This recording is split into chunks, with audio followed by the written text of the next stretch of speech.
Hello everyone. তো welcome to my very very হাস্যকর vlog. তার কারণ হচ্ছে মেয়ে হয়ে যাওয়ার পরে গিয়ে আমি আপলোড করছি আমার স্বাদের ভ্লগ, তাও আবার পার্ট 1। কারণ এই দিনের ভ্লগটা এতটাই বড় ছিল যে সেটা এডিট করার মতো মানে মেন্টাল স্টেট বা শারীরিক শক্তি বা ক্ষমতা কোনোটাই আমার হচ্ছিল না। আসলে সেসব কিছুই না, বেসিক্যালি ল্যাদ খেয়ে গেছিলাম তার জন্য। তো হ্যাঁ, সুন্দরভাবে মেহেন্দি ফেন্দি পরে নিয়েছিলাম, ঘর ফর দেখো গুছিয়ে নিচ্ছিলাম।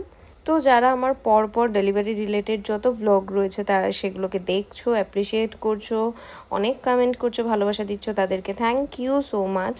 আমি যেটা ভেবেছি সেটা হচ্ছে হসপিটালসের যে বিলস রয়েছে সেটা বা ডক্টরের বিলস বা আমার যত এক্সপিরিয়েন্স রয়েছে সেই সব কিছুর আগে আমি শেয়ার করব ব্রেস্ট ফিডিংয়ের একটা সেশন।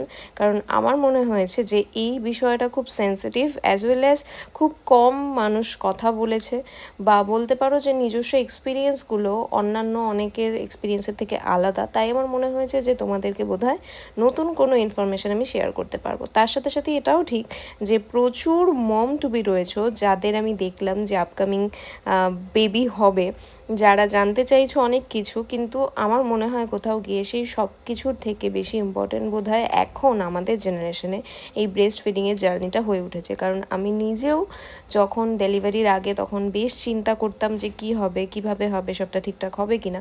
ইভেন অলমোস্ট অনেকের ব্লগেই দেখেছি এগুলো নিয়ে প্রবলেম বা এগুলো রিলেটেড অনেক কিছু। তো তোমরা জানিও যে তোমরা ইন্টারেস্টেড কিনা। আর হ্যাঁ, সকাল সকাল যেহেতু এগুলো হচ্ছিল তো আমি একদম এই যে নাইটিটা যেটা পরে পোটলি আনবক্সিংয়ের ভিডিও খুব ভাইরাল হয়, বাট এটা সেদিনকে প্রথম কিনে ভাবলাম যে চলো ব্র্যান্ড নিউ নাইটিটা পরেই আমি ভিডিওটা করা হোক, কিন্তু এখন সেটা একদম পুরনো। যাই হোক, তো ইগনোর মাই নাইটি অ্যান্ড দেখে নাও কি সুন্দর করে ওরা আমাকে আশীর্বাদ করছিল। তারপর বসে গেছিলাম রেডি হতে। আজকে এরকম একটা মুড ছিল যেদিনকে মনে হচ্ছিল যে না, প্রপারলি সাজবো, অ্যাটলিস্ট নিজের রিসেপশনের থেকে তো বেশি সাজবই। তো হ্যাঁ, পুরো লুকটা হয়ে যাওয়ার পর তোমাদেরও মনে হবে যে ইজিলি এই লুকটা কেউ রিসেপশনে করতে পারে এবং সত্যি এত সুন্দর লাগছিল। যাই হোক, তো শাড়িটা ছিল obviously from my own brand Ash exclusive, and hair করেছিল সোমনাথ। তোমরা অনেকেই জিজ্ঞেস করো যে হেয়ার কে করে, কি সুন্দরভাবে করে। তো হ্যাঁ, সোমনাথ আমার হেয়ার করেছিল। অ্যান্ড দেখে নাও ভালো লাগছিল কি না সেটা জানিও অবশ্যই কমেন্টে।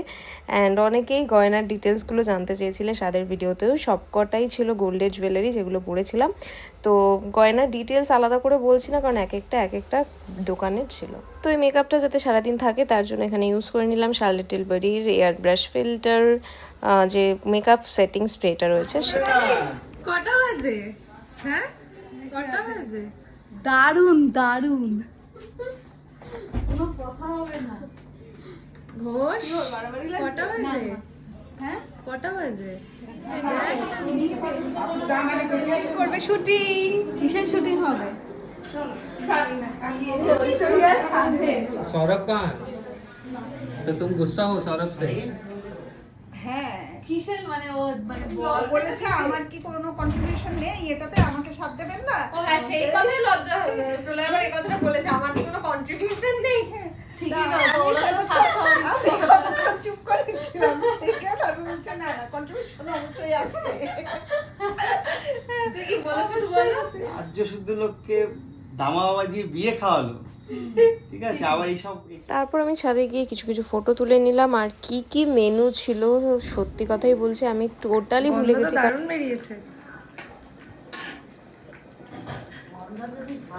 হ্যাঁ, খেতেও ভালো হবে, ঠিক কথা। তো এখানে খুব ছোটোর মধ্যেই খুব ক্লোজ কিছু মানুষজনকে ডেকে আমার স্বাদটা হয়েছিল। 7 মাসে দেওয়া হয়েছিল আমার স্বাদ, এটাও অনেকে জিজ্ঞেস করেছিল, সেটাও বলে দিলাম। অ্যান্ড এখানে সুন্দরভাবে সাজিয়ে গুছিয়ে জিনিসটাকে আয়োজন করা হয়েছিল। অ্যান্ড আমার বাড়ি থেকে ছোট ছোট কিছু জিনিসপত্র নিয়ে এসেছিলো। তো ঠিক আছে, চলো পার্ট 1টা এখানেই শেষ করছি আজকের মতো। চলো, টাটা।